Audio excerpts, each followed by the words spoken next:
Halo, perkenalkan nama saya Niketikmini Ariwardani. Saya kelas 10 Bahasa dan absen 25. Jadi pada kesempatan kali ini, saya akan membawakan materi mengenai sejarah Kerajaan Bali, Raja-Raja Kerajaan Bali, peninggalan, dan hubungan Kerajaan Bali dengan Kerajaan Majapahit. Yang pertama, kita akan membahas mengenai sejarah Kerajaan Bali. Kerajaan Bali berdiri pada sekitar abad ke-8 hingga abad ke-14. Pusat kerajaan ini ada di Pejang atau Bedulu, Gianyar. Merujuk dari sejarah, Kerajaan Bali dipimpin oleh salah satu kelompok bangsawan, dengan pimpinannya yang terkenal dengan nama Sri Kesari Warmadewa. Ia memimpin kerajaan dengan permaisurinya, yang bernama Mahendra Datta atau Guna Priyadarmapani, hingga tahun 1001. Sang permaisuri wafat dan diabadikan dalam sebuah candi yang berlokasi di desa Berusan atau di sebelah tenggara wilayah Bedulu.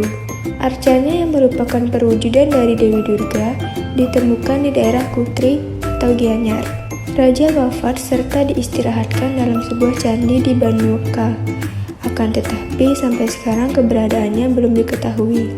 Pernikahan mereka melahirkan putra bernama Airlangga dan Marakata. Airlangga kemudian menikah dengan seorang putri Dharmawangsa dan menjadi raja di Pulau Jawa. Pasca wafatnya sang ayah, tahta kerajaan diwariskan kepada Marakata yang bergelar Darmodhyana Wangsawardhana Marakata Pancakastana Utangga Dewa pada tahun 1011 sampai 1022. Kepemimpinan sangat dihormati dan dicintai karena perhatiannya yang sangat besar kepada rakyat. Karena kemuliaannya, bahkan ia dianggap sebagai penjelmaan dari kebenaran hukum. Ia membangun sebuah tempat pertapaan atau prasada di Gunung Kawi yang lokasinya berdekatan dengan Istana Tampak Siring. Bangunan tersebut memiliki ciri khas yang unik berupa pahatan menyerupai candi. Pada bagian dasarnya terdapat gua pertapaan.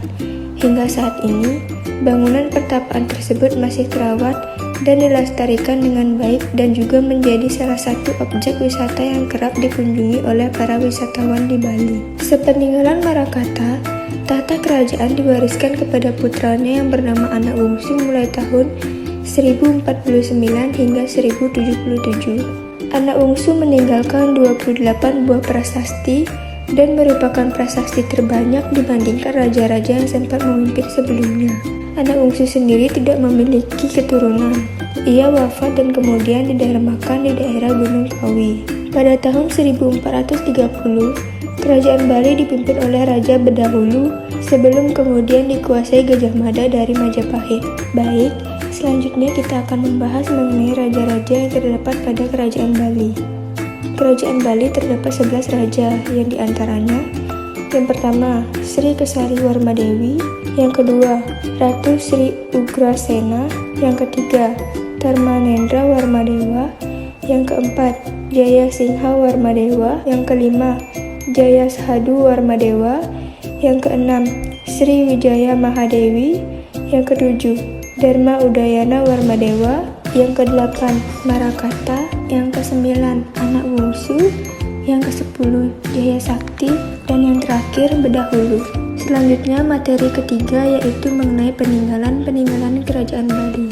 Peninggalan kerajaan ini ada 9, yang diantaranya yang pertama Prasasti Blanjong, yang kedua Prasasti Panglapuan, yang ketiga Prasasti Gunung, yang keempat Penulisan, yang kelima Prasasti Peninggalan Anak Wungsu, yang keenam Prasasti Padas di Gunung Kawi, yang ketujuh Pura Agung Besakeh, yang kedelapan Candi Mengeding, dan yang kesembilan Candi Wasan. Nah, sekarang kita memasuki materi akhir yaitu hubungan Kerajaan Bali dengan Kerajaan Majapahit. Karena sama-sama berasal dari pengaruh budaya Hindu-Buddha, dulu ketika Kerajaan Majapahit berhasil menguasai Bali, pada masa pemerintahan Sri Astasura Bumi Banten, Bali ditaklukkan oleh Gajah Mada dan menjadi wilayah taklukan Kerajaan Majapahit. Terbentuklah golongan masyarakat baru di Bali yang disebut dengan Wong Majapahit. Baik, sekian yang bisa saya sampaikan. Jika ada kesalahan kata baik disengaja maupun tidak sengaja, saya mohon maaf.